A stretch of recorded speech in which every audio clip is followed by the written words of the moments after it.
Hello, hello. Welcome to the Career Confidence Challenge. All right, very exciting to be here live with you all. Today we're talking about the confidence tax. It would be lovely if you can introduce yourself in the chat. Let me know where you're joining from. I am in Ottawa, Canada, joining you this evening. And yeah, let me know where you're joining from, and we will begin shortly.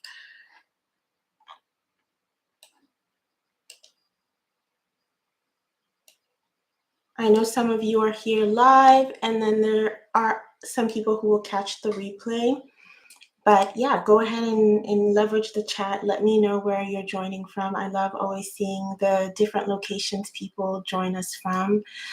Really, this Career Confidence Challenge is over the next 4 weeks, every Monday of December at 5 p.m. Eastern. I'm going to be live, and we're going to be talking about how to ensure that you are showing up effectively, promoting your skills effectively, and advocating for yourself so that you get the career opportunities that you want. So whether you're making a career change or you want to land a promotion, these skills will be helpful for you, especially as we're going into this new year, to make sure that you're starting off the new year right when it comes to your career. And if there are certain topics that maybe you've looked at the schedule and you're like, oh, I don't see this, and I'd love for us to talk about it, I am more than open to touching on other topics. And my plan is to continue these live sessions even after the Career Confidence Challenge. So let me know if there are other topics that you're not seeing that you would like me to cover. I'm more than happy to do that as well. So when it comes to the confidence tax, so this is basically the hidden cost of self-doubt, low self-esteem, low self-confidence in a professional setting. There was a study that was done by the University of Messina, and they found that people who typically have low self-esteem or low self-confidence make $30,000 less a year compared to their colleagues with comparable skills, but who have more confidence in themselves.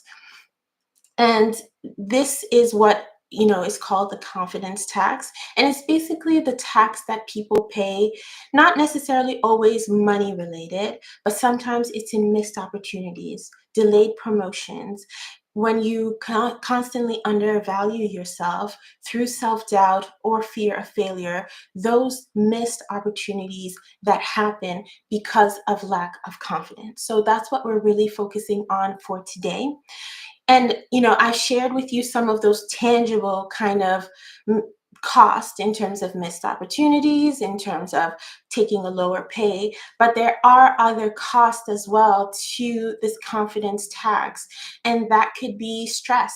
That could be self-doubt, that could be burnout. And that happened with one of my clients that I was working with this year. And basically, she's in our mentorship program called Advance Your Career.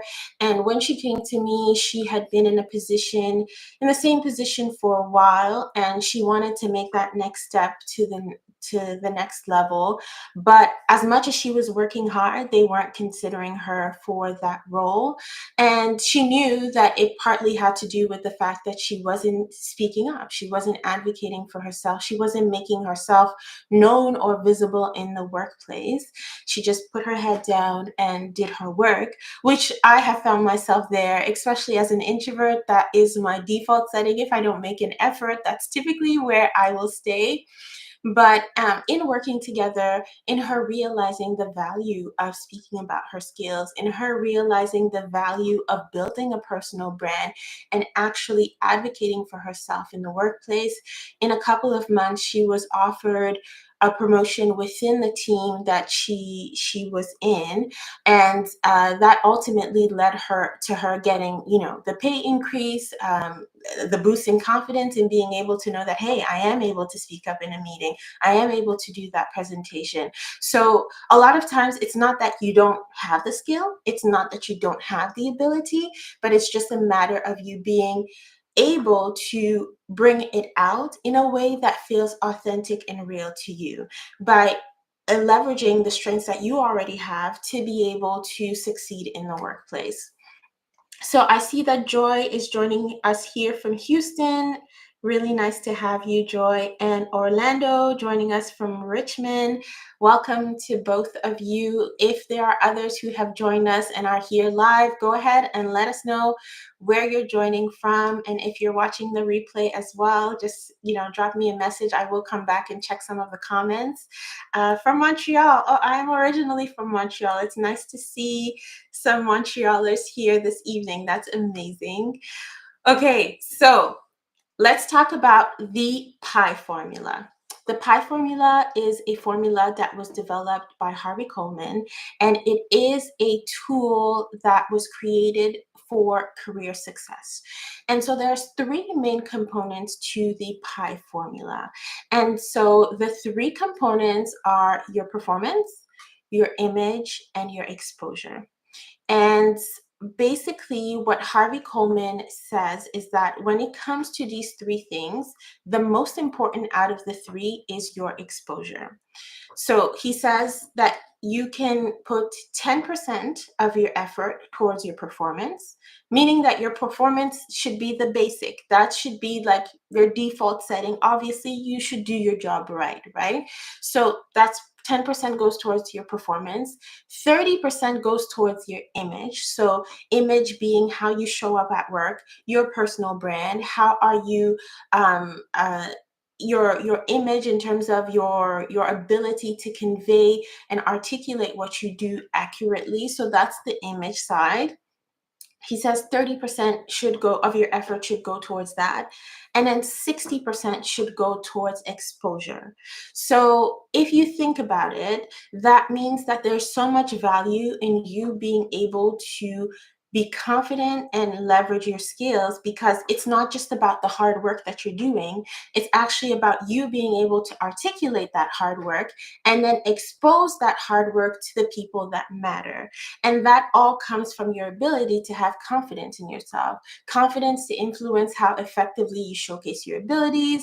I was talking to a professional just earlier today, just talking about her career path. And what she was sharing with me is that, she's really great at what she does, but she described it as a lot of times how she feels is that there's so many words in her mind, like she knows her stuff so well, but then when the opportunities come for her to speak, it's just not coming out. It's like there's a disconnect between what's happening in her mind and then the words that need to come out of her mouth. And so that can probably be some of your stories as well, just that disconnect and inability to be able to convey that message accurately. Another thing when it comes to image, and if you're thinking about confidence, lack of confidence impacts the way that people see you. When we're talking about a personal brand ultimately is the impression that you create, and it's the perception that people have of you.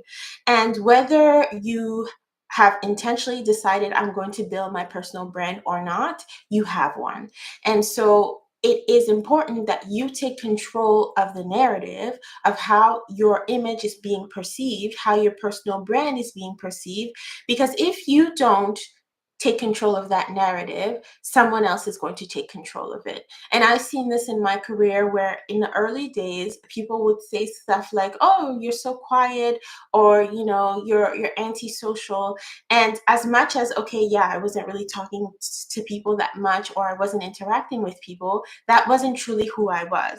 But because that was the vibe I was giving off, they put me in that category as this is the person who's antisocial. And that's how they began to see me, until I realized that there was a need for me to change that narrative about who I was in the workplace, to build my personal brand and how I wanted to be perceived.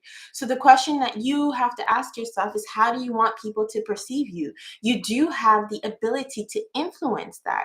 You do have the ability to influence that people see you as someone who's worth that promotion. Because when you start to recognize the value that you have, then other people will recognize it as well.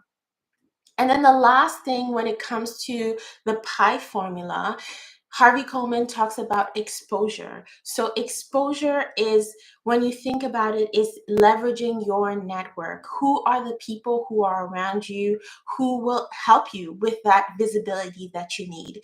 These could be mentors, these could be sponsors, but these are ultimately people who will help you get that visibility that is required to ensure that you get that promotion or that you are able to get that project that you're looking for. So ultimately, at the end of the day, if you think about it, it is a pie where performance is 10%, image 30%, exposure 60%.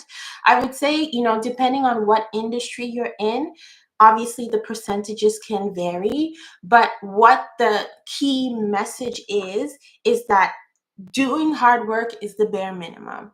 If you really want to stand out, if you really want to be able to make an impact in your career, you need to take things to the next level where you're focusing on your personal brand, building your image, and then intentionally also looking at who you're connecting with and building your network.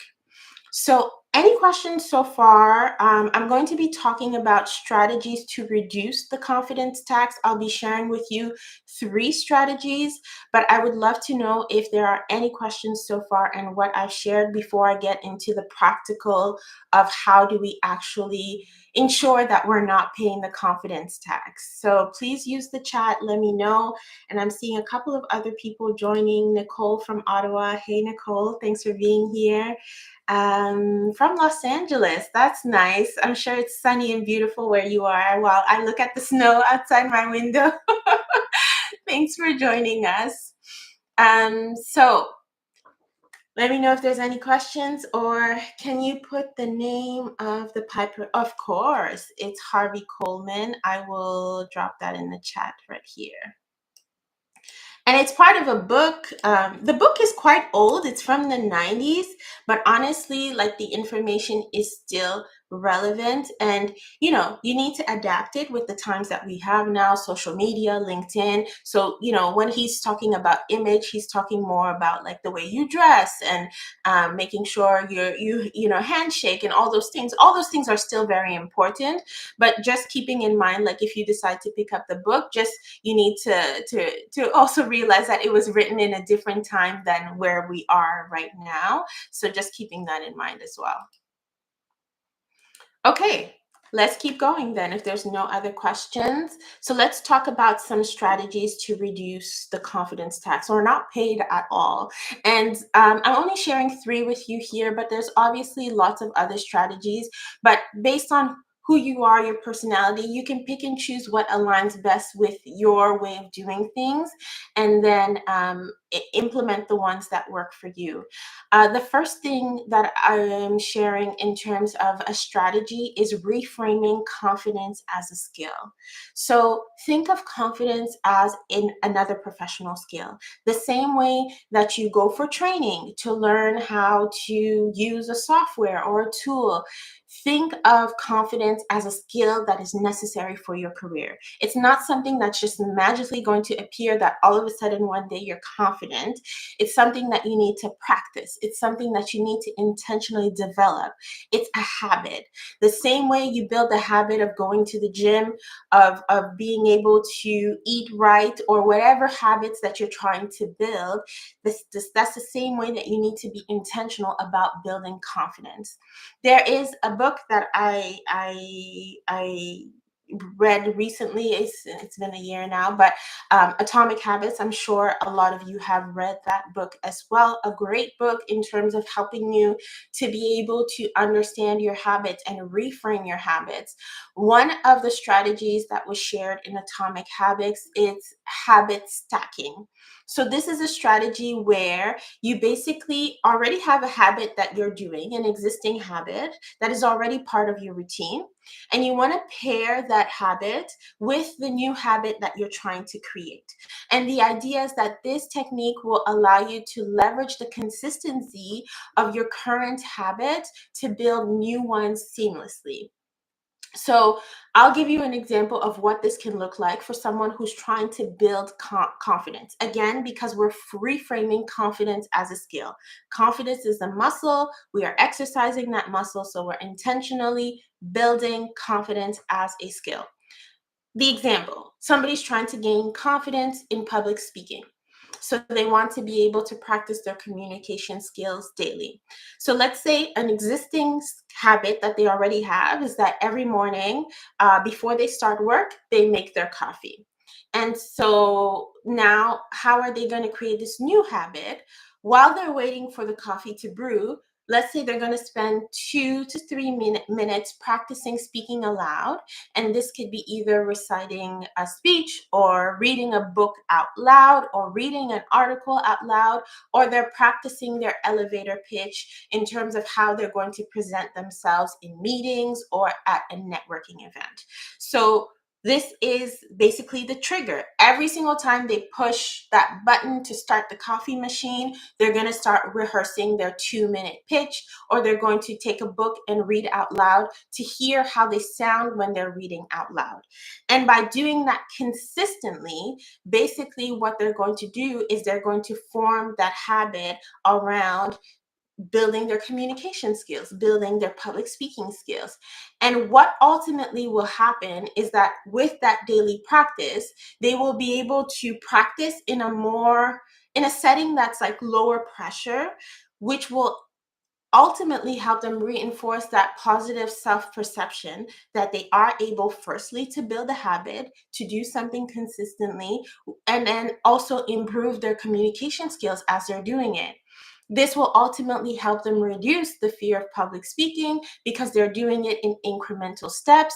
And then by tying that habit in terms of the coffee habit to the speaking habit, it creates this consistency that helps them integrate it naturally into their routine. So this is an example of how you can leverage a strategy like habit stacking to be able to help you build confidence in your career.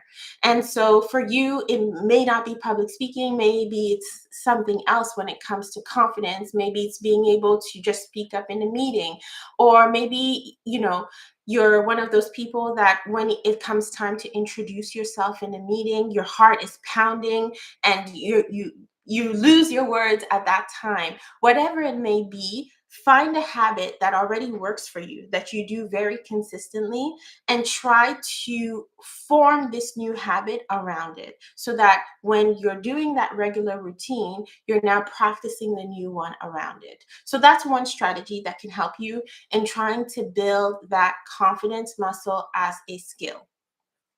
Second strategy that you can use in terms of being able to build confidence, keeping a confidence journal. So this could look like keeping a win log, or what we call a brag file, or a brag folder. And this is where you keep daily accomplishments. It could be daily, it could be weekly. It all depends on, ultimately what's most important is that you're consistent with it. So keeping track of the key accomplishments that you've had, and this could be no matter how small the accomplishment.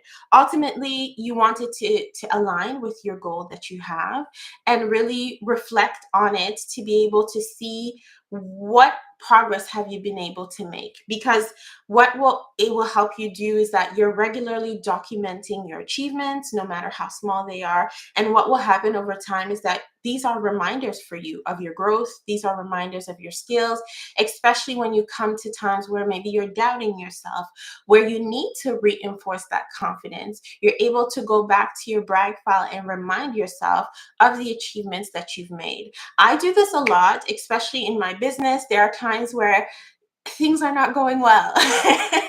And I'm just like, am I going to continue this? But, I go to my LinkedIn profile and I go to my recommendations and I read the stories of the people I've helped, or I have in my email a folder where I keep the testimonials or the things people have shared with me. And I go back and I'm like, yeah, I guess I am making a difference. And just that is a confidence boost to tell me, okay, keep going, right? So that can be something very similar for you in your career, where at those times when you're not feeling as confident, you can remind yourself of those things that you've achieved. And if confidence is something you're trying to build, the practice of keeping track of those achievements as well will help you in building your confidence. So some reflection, like questions that you can keep in mind if you're someone who wants to try to create a brag file. What did I do well today? What challenges did I overcome? What am I most proud of today? How did I help my company save money? How did I help my company increase in efficiency? What skills did I use, or what skills did I improve on? These are all questions that you can ask yourself to start to think, okay, these are accomplishments that I want to start keeping track of.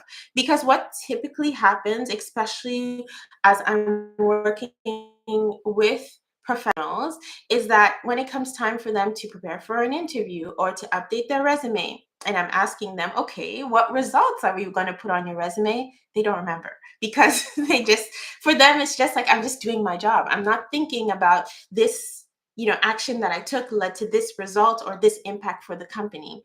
So even you taking the time to keep this confidence, this log of your wins, or keeping a brag file, will ultimately not only help you in boosting your confidence, but even in being able to update your resume, in updating your LinkedIn profile, or preparing for interviews.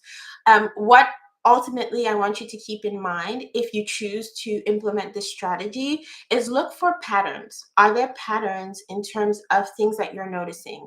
You started keeping a log of your accomplishments over the last month.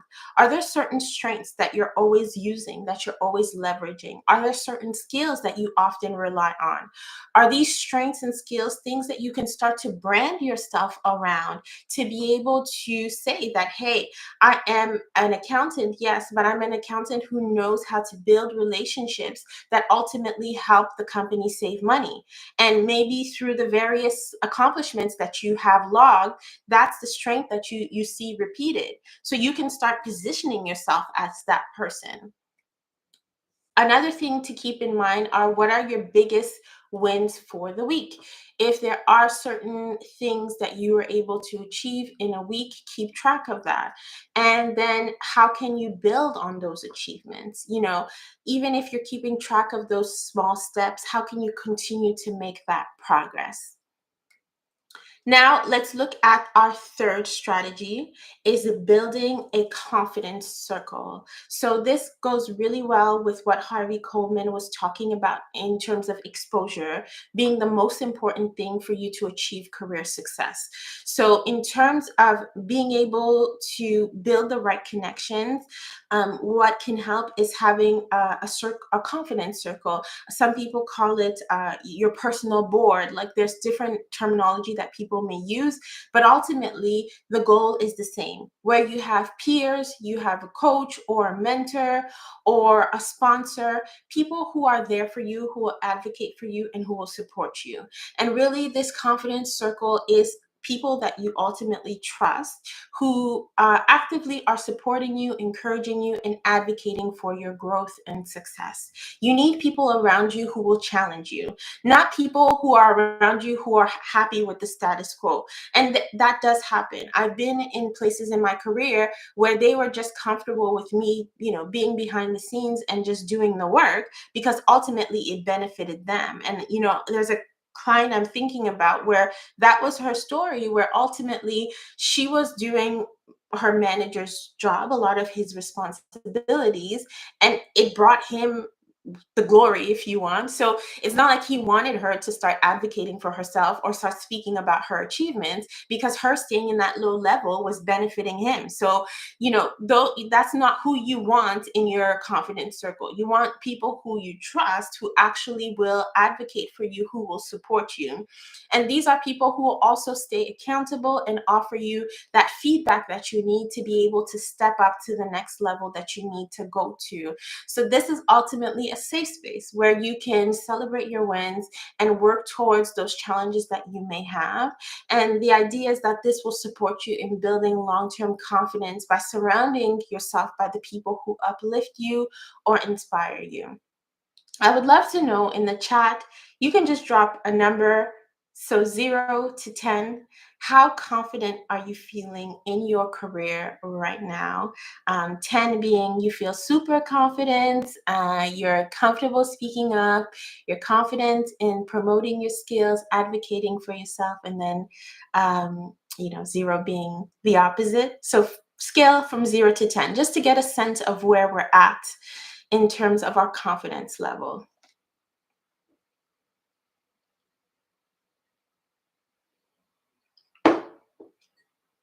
Robert, 10. I love that. That's awesome.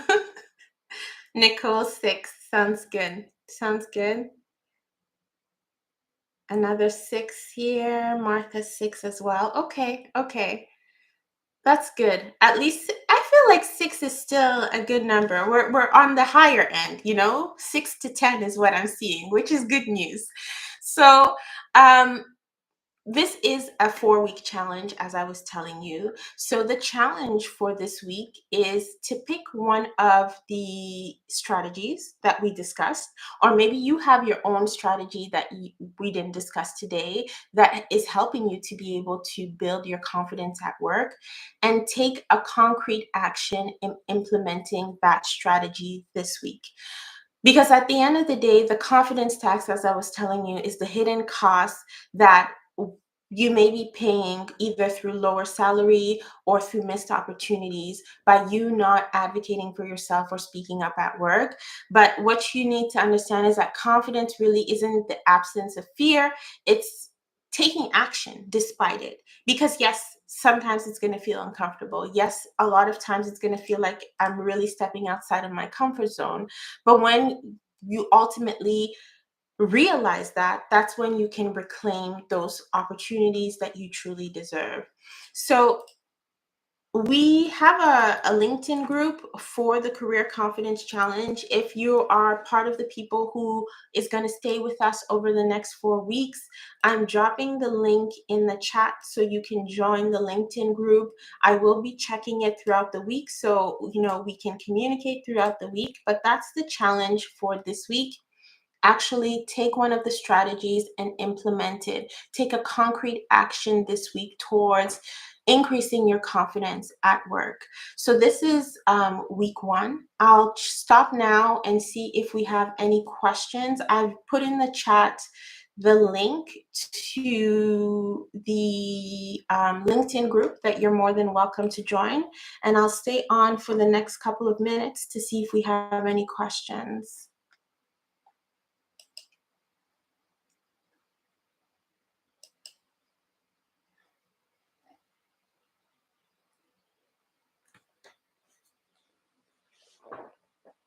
While we wait, just letting you know that we'll be back here next Monday, 5 p.m. So just keep an eye on my YouTube channel. I'll share the link for next week's session, and you'll be able to join live as well on next Monday at 5 p.m. Eastern.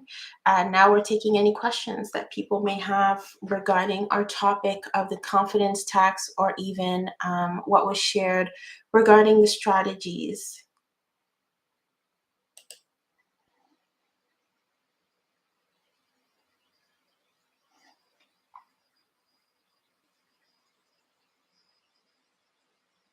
Thank you, Nicole. I'm glad it was insightful. I'm more than happy to share.